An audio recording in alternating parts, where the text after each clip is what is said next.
শারদীয় দুর্গাপূজার মহাষ্টমী আজ রাজধানী সহ সারা দেশে ভক্ত ও পূজারীরা উৎসবমুখর পরিবেশে পূজা অর্চনার মাধ্যমে উদযাপন করছেন সনাতন ধর্মাবলম্বীদের অন্যতম প্রধান ধর্মীয় উৎসব দুর্গাপূজা।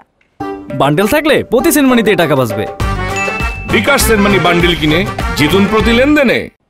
শারদীয় দুর্গোৎসবের আরো খবর জানাতে এবার রাজধানীর রামকৃষ্ণ মিশন থেকে যোগ দিচ্ছেন সহকর্মী সুলতানা জাহান মিতু। ভক্ত অনুরাগীদের উৎসব উদ্দীপনা কেমন দেখছেন কুমারী পূজা ঘিরে? শারদীয় দুর্গোৎসবের মহা অষ্টমী আজকের দিনের সবচেয়ে বড় আকর্ষণ কুমারী পূজা। আমি আছি রামকৃষ্ণ মিশন ও মঠে। এখানে সাত সকালে ঢাক এবং শাঁখের বাদ্যে পূজার আবহ এবং সেই সাথে ভক্তদের মনেও বিরাজ করছে দেবী দুর্গার প্রতি ভক্তিভাব। আপনাকে যদি আমি একটু দেখাই, এখন চলছে মহা অষ্টমীর পূজা পর্ব। দেবী দুর্গাকে পূজা দেওয়া হচ্ছে ষোড়শ উপাচারে এবং এই পূজা চলবে, মহাষ্টমীর পূজা চলবে বেলা 10:30 পর্যন্ত। তারপরেই ভক্তরা পুষ্পাঞ্জলি দেওয়ার সুযোগ পাবেন দেবী দুর্গাকে এবং এরপর সকাল 11টা থেকে কুমারী পূজা শুরু হবে, সেটি চলবে বেলা 1টা পর্যন্ত।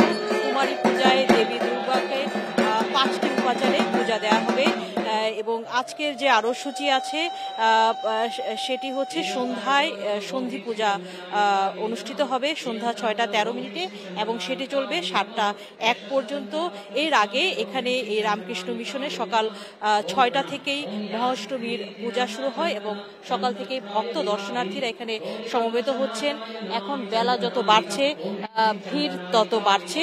বলা যায় এখানে মণ্ডপের সামনে যে বসার স্থান, সেই জায়গাটি পুরোপুরি কানায় কানায় পূর্ণ হয়ে গেছে এবং সকলেই অত্যন্ত ভাব গাম্ভীর্যের মধ্য দিয়ে পূজায় যে মন্ত্রপাঠ হচ্ছে, যে প্রার্থনা করা হচ্ছে, সেসবে অংশ নিচ্ছেন।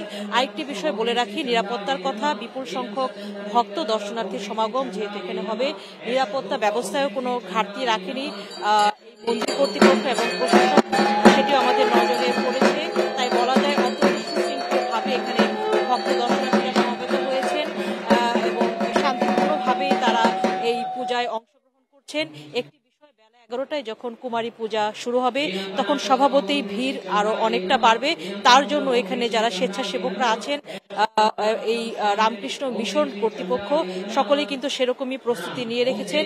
একটি বিষয়, কুমারী পূজায় কুমারী বালিকার মধ্য দিয়ে বিশুদ্ধ নারীর রূপ কল্পনা করে তাকে দেবী জ্ঞানে পূজা করেন ভক্তরা যেটি বলছেন, হিন্দু শাস্ত্র মতে দেবী দুর্গার কুমারী রূপকে পূজা করা হয়। এর মাধ্যমে সমগ্র নারী জাতিকে, নারী শক্তিকে সম্মান জানানো হয়।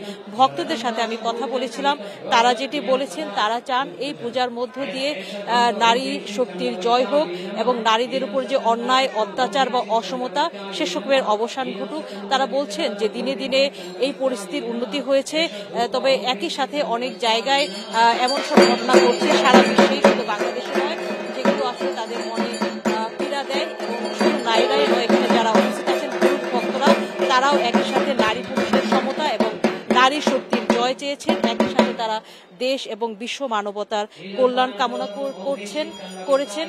এখানে মহাষ্টমীর পূজা পর্ব চলছে। এরপরে বেলা 11টায় থেকে কুমারী পূজা শুরু হবে, বেলা 1টা পর্যন্ত চলবে। তার জন্য এখানে যারা ভক্ত দর্শনার্থী আছেন তারা অধীর আগ্রহে অপেক্ষা করছেন, আমরাও অপেক্ষা করছি এবং যাকে কুমারীর রূপে পূজা করা হবে তার নাম পরিচয় ঠিক পূজার পরেই প্রকাশ করা হবে।